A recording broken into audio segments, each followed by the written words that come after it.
Hello folks, Reverend CrystalCox here, bringing back Goddess Church, Port Townsend, Washington.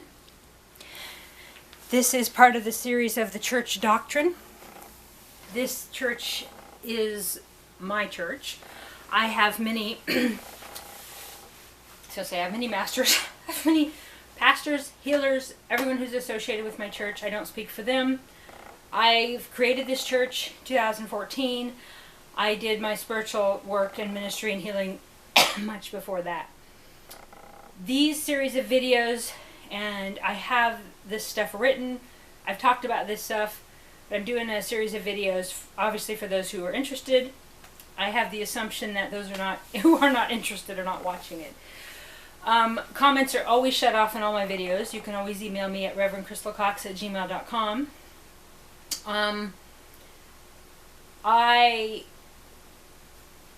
I'm well known on the internet, and I don't open anything to comments because I have too much out there and I can't monitor them all. And so feel free to email me anytime. I'm always open to positive energy, and I won't respond to any negative energy. I know who I am, no matter how many times people say whatever. So this is a Doctrine of the Church series, my belief on death, my belief on suicide, my belief on government, my belief on healing, my belief on marijuana, my belief on channeled information, and all kinds of things. And so each video will be a doctrine of the church, bringing back Goddess Church. I call it Goddess Church for short. It's also called Universal Church of Light. So this first video is going to be doctrine of, what should we talk about first? Well, this is the introduction, so let's just talk about church. Okay? So,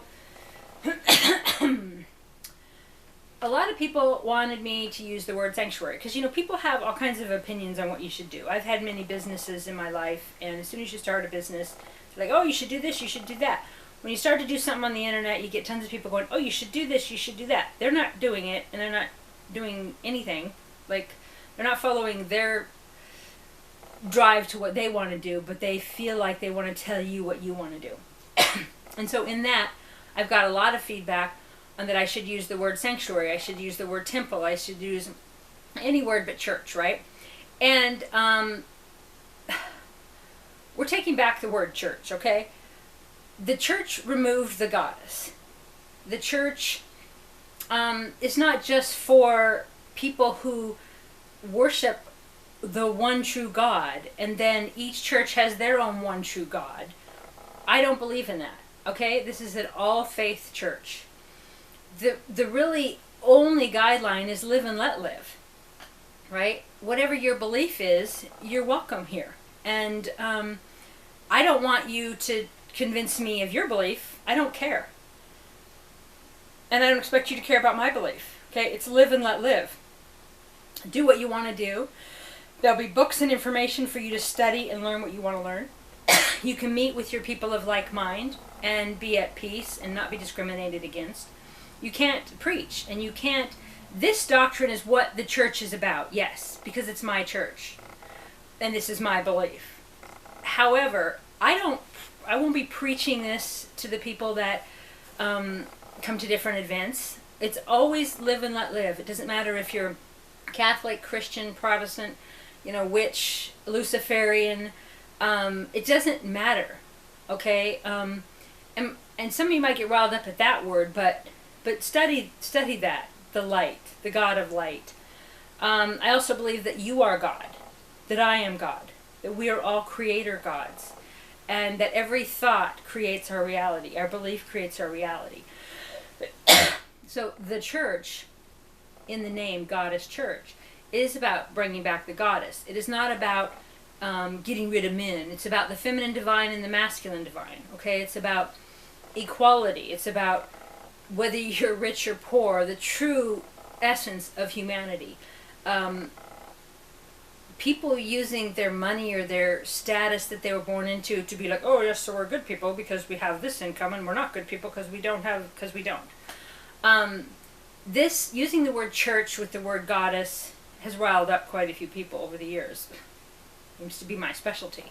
I'm a systems buster. If you study a lot of the plating information, Cryon, Barbara Marciniak stuff, a lot of the stuff from the 90s used that same terminology of systems buster.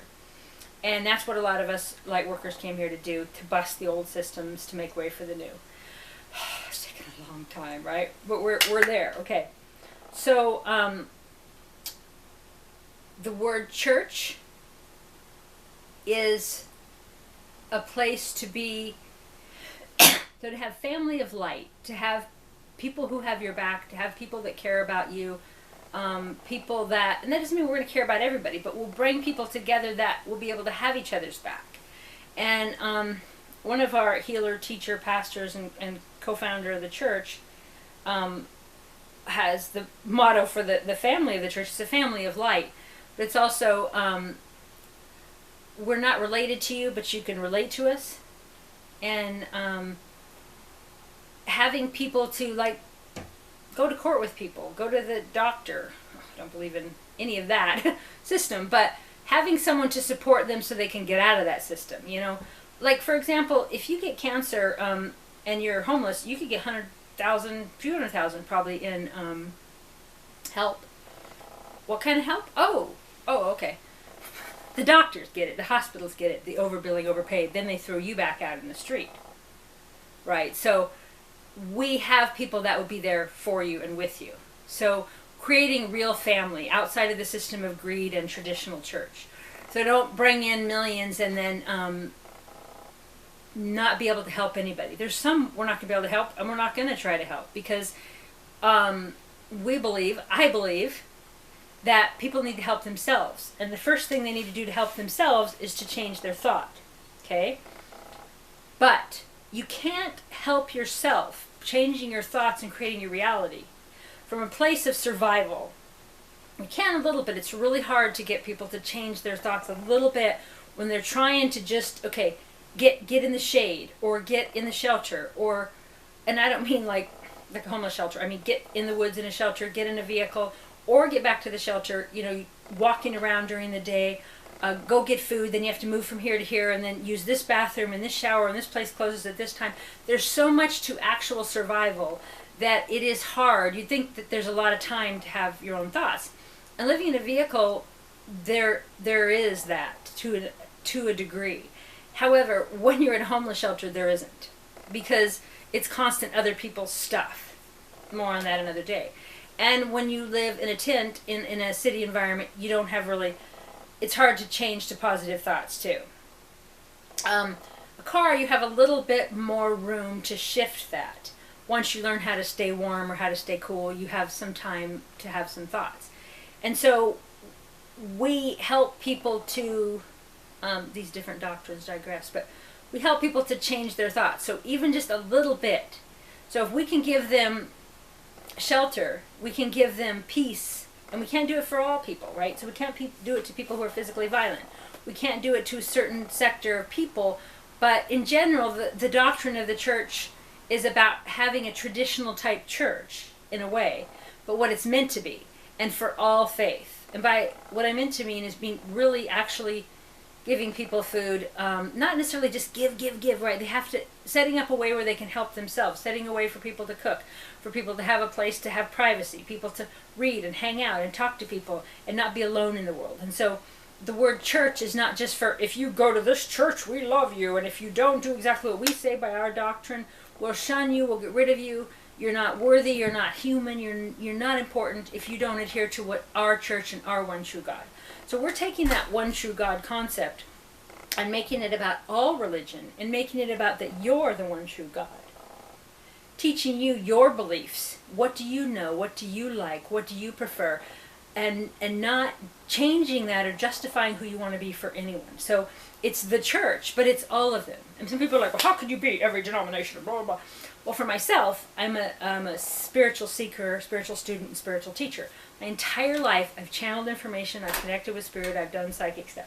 I've studied the Bible. I've studied New Age information, channeled information, occult information, ancient information, new information. So, and I enjoy the study of it. So I am all faith, but more as the my tarot card, that my life purpose is the Hierophant. So kind of like a spiritual librarian, a spiritual healer, spiritual teacher. It's not all faith where we get up and we preach everybody's doctrine. No. Everybody's welcome to come in there and meet with their own peers and talk about their religion, their beliefs. They're not welcome in our church if they push those views on other people. I am the exception to that rule in a way, because it's my church. So if someone asks me something, I'll tell them what I believe. You'll see things that I'm interested in around my church because I've created it. But I don't push my doctrine on you. I don't try to even preach it to you. These video series and my writings about the doctrine of the church is to express what the belief system is of this church. We're headed into 7 years as being incorporated nonprofit in Washington State, and we're getting ready to do some different things here. So I'm letting folks know what is the doctrine of belief for each topic, and that way you know if you see me, you want to stay completely clear of me, or you want to come talk to me. Okay, there's no reason to come and try to convince me that I'm wrong and I'm a sinner and we got the people that preach in the street the blood of Christ and they come at me and blah, blah, blah. The most aggressive people in the street right now for me, actually, well, since I've been to Port Townsend, is the Democratic activists. They forcefully come up into me, back me into corners to get me to sign stuff. I find that really... But the religious people then would be next in the street. They push books on me, push doctrine, push their way. Instead of just like, hey, how are you? Tell me something about yourself and lead into God. They just come at you, preaching, and then they paint the blood of Christ. And that to me is not, that's not any doctrine of this church. Anyway, so this was an introduction, and two, a little bit on why I chose the word church, to kind of take it back, to bring divinity into it, to bring family, and take away the one true God. Because there's no such thing in my doctrine and my belief. Again, obviously these videos are about my doctrine, what I believe. I'm not open to you changing my mind. I know my truth. I've known it for, I've been on this earth for 50 years, but I tap into other timelines of me, past lives, my guides, my higher selves. I am always open to learning new things, and I will. I prefer to find it myself and get information from several different people and situations, and I'm not open to someone just going, you're wrong, here's why. Just not open to that, because I'm sure for me. And we help you to be sure for you. We help you to understand your belief system for you. Anyway, there's the introduction and doctrine of the word church. Goddess bless you.